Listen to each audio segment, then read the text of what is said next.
Remax RM590।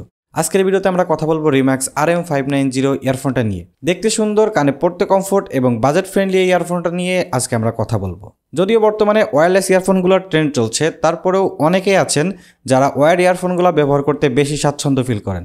তাই আপনাদের কথা চিন্তা করে আজকের ভিডিওটি। প্রথমে দেখে নেওয়া যাক এর বক্সের মধ্যে কি কি আছে। এর প্যাকেজিংটা খুবই সিম্পল এবং ক্লিন। বক্সের মধ্যে পাবেন রিম্যাক্স RM590 ইয়ারফোনটি 3টি সাইজের এয়ার টিপস SML এবং বক্সের মধ্যেই ক্যারি করার জন্য সুন্দর একটা পালস দিয়ে দেওয়া হয়েছে।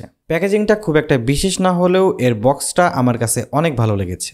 ডিজাইন এবং বিল্ড কোয়ালিটির কথা বলতে গেলে ইয়ারফোনটি বেশ ভালো। ইয়ারফোনটি দেখতে খুবই স্টাইলিশড এবং এটা ম্যাট ফিনিশিং হওয়ার কারণে এটা দেখতে খুবই প্রিমিয়াম ফিল দেয়। কেবলটি ট্যাঙ্গল ফ্রি, যা ব্যবহার করা খুবই সুবিধাজনক এবং খুবই মজবুত, সহজে ছিঁড়ে যাওয়ার ভয় নেই।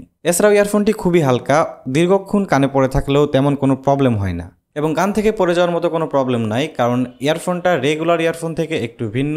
এটা কানের পিছন থেকে উপর দিয়ে পড়তে হয়। এটা আবার অনেকের কাছে ভালো লাগে, আবার অনেকের কাছে ভালো নাও লাগতে পারে।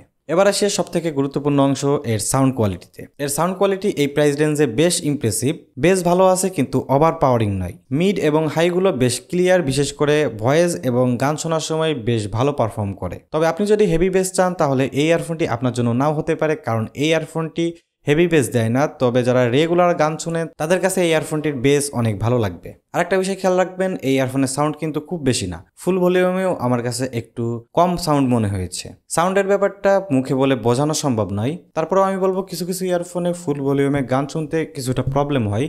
তবে এই ইয়ারফোনে ফুল ভলিউমে গান শুনতেও আমার তেমন কোনো প্রবলেম মনে হয়নি, কারণ এর সাউন্ড খুব বেশি লাউড না হওয়ায় কানে তেমন কোনো প্রভাব পড়ে না। আমার কাছে সাউন্ডটা ভালোই লেগেছে, কিন্তু যারা অতিরিক্ত সাউন্ড পছন্দ করেন তাদের কাছে এই সাউন্ডটা ভালো নাও লাগতে পারে। এবার কথা বলা যাক ইয়ারফোনটার মাইক্রোফোন এবং কল কোয়ালিটি নিয়ে। ইয়ারফোনটাতে একটা বিল্ট ইন মাইক্রোফোন আছে, যা কল কোয়ালিটিতে অনেক ভালো কাজ করে। আমি টেস্ট করে দেখেছি, অপর প্রান্তের মানুষ আমার কথা খুব ভালোভাবে শুনতে পাই। তবে নয়েজ এরিয়াতে একটু কথা শুনতে প্রবলেম হয়। তবে কোম্পানি বলেছে এটার মাইক্রোফোন থেকে HD সাউন্ড পাওয়া যাবে, কিন্তু আমার কাছে তেমন ইমপ্রেসিভ সাউন্ড মনে হয়নি। আমি খুব একটা ইমপ্রুভ দেখি নাই, আমার কাছে স্বাভাবিকই মনে হয়েছে। কমফোর্টের কথা বলতে গেলে ইয়ারফোনটা কমফোর্টের দিক থেকে আমার কাছে অনেক ভালো মনে হয়েছে। বক্সের মধ্যে 3টি সাইজের এয়ার টিপস আছে, যেটা প্রয়োজন মতো যে কেউ ব্যবহার করতে পারবে। আমি প্রায় 2 থেকে 3 ঘন্টা মতো একটানা এটা দিয়ে গান শুনে দেখেছি। আমার কানে তেমন কোনো ব্যথা হয় নাই বা কোনো প্রবলেম আমি পাইনি। আর সবথেকে বড় কথা হচ্ছে এর স্পিকারের এই অংশগুলো কিন্তু অনেক লাইট ওয়েট হওয়ার কারণে দীর্ঘক্ষণ পরে থাকলেও তেমন কোনো প্রবলেম পাবেন না। আচ্ছা, এখন কথা বলি এই ইয়ারফোনটার প্রোস এবং কনস নিয়ে। ভালো দিকের কথা বলতে গেলে ইয়ারফোনটি বাজেট ফ্রেন্ডলি একটা ইয়ারফোন।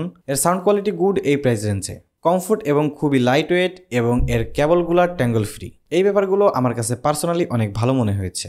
আর খারাপ দিকের কথা বলতে গেলে ইয়ারফোনটি হেভি বেস দেয় না, এর বেসটা একটু কম এবং ফুল ভলিউমটা আমার কাছে একটু কম মনে হয়েছে। আর চাইলে মাইক্রোফোনটা আরেকটু ভালো করা যেতে পারতো। আর এর প্রাইসের কথা বলতে গেলে এর প্রাইসটা 1100 টাকার আশেপাশে। তো কোয়ালিটির সঙ্গে যদি কম্পেয়ার করি তাহলে এর প্রাইসটা আমার কাছে ঠিকঠাকই মনে হয়েছে। তো 1100 টাকার আশেপাশে আপনি যদি একটা ডিসেন্ট সাউন্ড কোয়ালিটি এবং কমফোর্টেবল ইয়ারফোন চান তাহলে এই ইয়ারফোনটা আপনার জন্য এক্সিলেন্ট চয়েস হতে পারে। তবে আপনি যদি হেভি বেস লাভার হয়ে থাকেন তাহলে এই ইয়ারফোনটি আপনার পছন্দের তালিকা থেকে সরিয়ে আপনি অন্য কোনো ইয়ারফোন দেখতে পারেন। তো বন্ধুরা, আজকের ভিডিওটি এই পর্যন্ত ছিল। ভিডিওটি ভালো লাগলে ভিডিওতে লাইক, কমেন্ট, শেয়ার এবং চ্যানেলটিকে সাবস্ক্রাইব করতে ভুলবেন না। আসসালামু আলাইকুম।